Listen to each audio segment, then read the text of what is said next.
Quels sont les impacts du manque de pharmaciens dans la région et que retenir des performances de nos deux équipes de la LHJMQ? Voilà les questions qu'on s'est posées pour vous.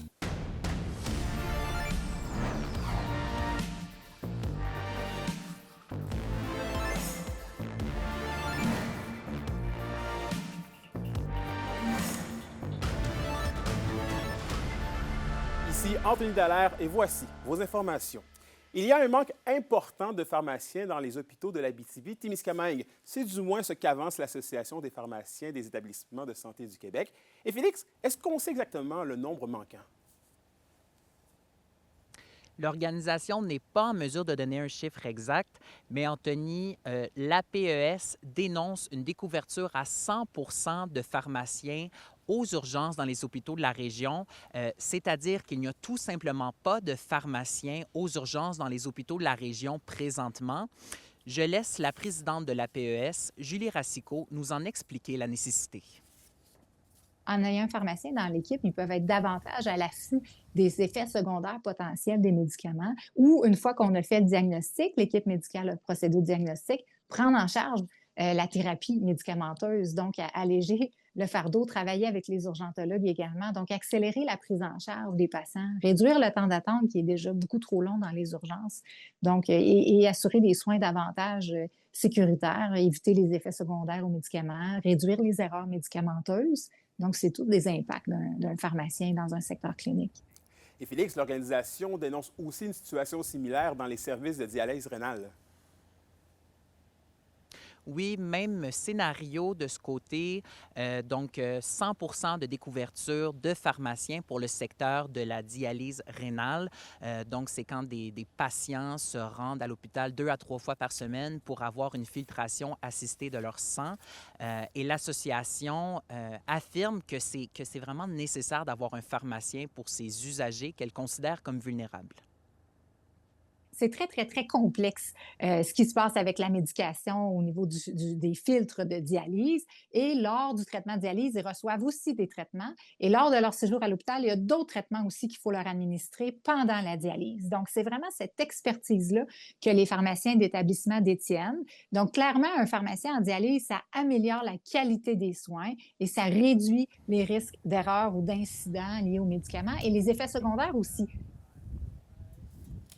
En terminant, l'association mentionne qu'elle amènera ces enjeux à la table de négociation avec le gouvernement provincial pour la négociation de leur entente. Et nous avions fait des démarches avec le CISAT, mais nous n'avons pas reçu de réponse à temps. Merci, Félix. Je vous en prie. La 37e édition de la campagne M'as-tu vu est lancée. L'événement vise à dénoncer le comportement dangereux des conducteurs à l'approche des autobus scolaires. On écoute Luc Lafrance, le président et directeur général de la FPTA. Rappelez-moi de l'importance de cette campagne-là. Oui, ça fait 37 ans. On pourrait penser que ça devient redondant, mais au contraire, c'est important de le répéter année après année, surtout à ce temps-ci de l'année. Souvent, à la rentrée scolaire, les centres de services font quelques activités de prévention en sécurité, en transport scolaire ou autour des écoles. Mais rendu à ce temps-ci de l'année, on a pris l'habitude de voir les autobus scolaires circuler dans nos rues. Alors, on trouve important de faire un rappel sur la sécurité et toute l'attention et la vigilance qu'il faut accorder lorsqu'on voit un autobus scolaire. Et là, c'est la 37e édition. Qu'est-ce que la campagne a de différent cette année? Cette année, un peu comme les dernières années, elle se décline sur 2 semaines. Une première semaine qui est plus axée sur où on interpelle davantage les parents, les automobilistes, justement, à être plus vigilants à l'approche d'un autobus scolaire, respecter les feux de signalement. Et la deuxième semaine est plus axée sur les conducteurs d'autobus scolaires. Et est-ce que vous sentez que le message commence à percoler dans l'esprit des gens? Est-ce que vous sentez que ça fait encore une fois une différence pour la sécurité des jeunes?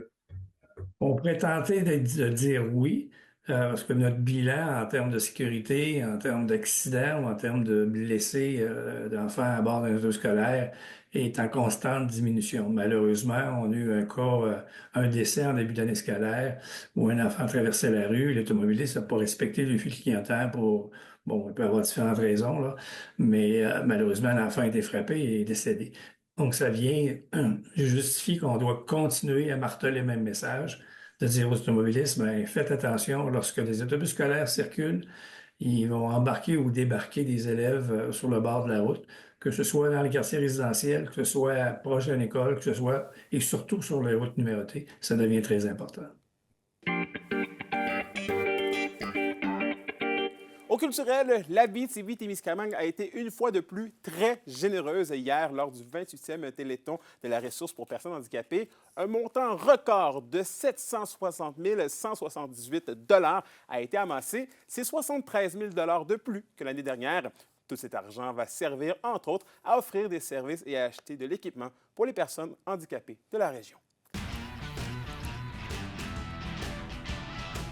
Les fans de hockey de la région ont été servis ce week-end. Autant du côté de Val-d'Or qu'à Rouyn-Noranda, les partisans ont eu le droit à un véritable festival offensif. Comme dirait mon père, la rondelle était en feu. Pour nous en parler, j'ai avec moi en studio Gabriel Lemire du Balado sur la bande. Gabriel, bonjour. Bonjour, Anthony. Bon, Gabriel, on va commencer par les Huskies. Est-ce que j'ai raison de dire que la rondelle était en feu? Tout à fait. C'est une très bonne analogie, Anthony, que tu dis vraiment. 2 victoires des Huskies cette fin de semaine. Vendredi, 6-5 contre les Voltigeurs, une équipe qui sont en avant de nous au classement, donc c'est important de gagner. Gros point, but à 11 secondes de la fin pour créer l'égalité de Rémi Gélina. Et samedi encore, cette fois-ci en temps réglementaire, en prolongation cette fois-ci, contre le Drakkar, victoire 6-5 encore. Oui, puis comme tu viens de le dire, c'est 2 victoires en surtemps qui ont été difficiles à aller chercher. Mais si je me fie au tir, on parle quand même de 53 tirs vendredi, 40 tirs samedi. Disons que les Huskies n'ont jamais abandonné, là. Non, exactement. Puis tu sais, je ne sais pas si vous vous rappelez, la semaine passée, vous m'aviez demandé qu'est-ce que les Huskies devaient faire pour avoir du succès cette fin de semaine. Bien, j'avais dit, il faut jouer la Husky Game. Bien, c'est exactement ce que les Huskies ont fait. Puis c'est pour ça qu'ils ont gagné. 2 victoires. On n'a jamais abandonné. Dites-vous que contre Drummondville, les Huskies perdaient 4 fois. Dans ce match-là, on tirait de l'arrière et on a trouvé le moyen de revenir. Contre le Drakkar, 2 fois, on en revient encore. Donc vraiment, une grosse preuve de caractère des gars en fin de semaine. Ça a été très belle performance. Oui, donc vraiment de jouer la Husky Game, mais aussi on a le droit à des belles performances des autres trios, pas juste le premier, là. Exactement. Aussi, le 3e trio, comme j'avais dit aussi la semaine dernière, on avait besoin de leur rapport offensif, puis ça a été fait aussi cette fin de semaine. Tu sais, Nathan Langlois, un but, le 3e trio robuste, amenait du momentum. Donc, ça a été vraiment une victoire, un match puis une fin de semaine où les gardiens n'aiment pas ça, les coachs non plus, mais les joueurs aiment ces genres de games-là. Oui, c'est un peu stressant, puis ça défait un peu la moyenne d'arrêt pour les gardiens, mais reste tout de même que pour les partisans, c'est des matchs enlevants. Exactement.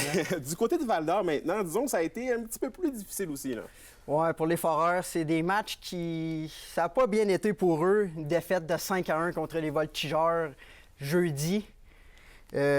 Ensuite, contre le Drakkar, 10-5. 10 buts dans une game de hockey, c'est pas évident. Ça fait mal. Ouais, pauvre gardien. Et puis, le dimanche, hier, une défaite en prolongation, 6-5.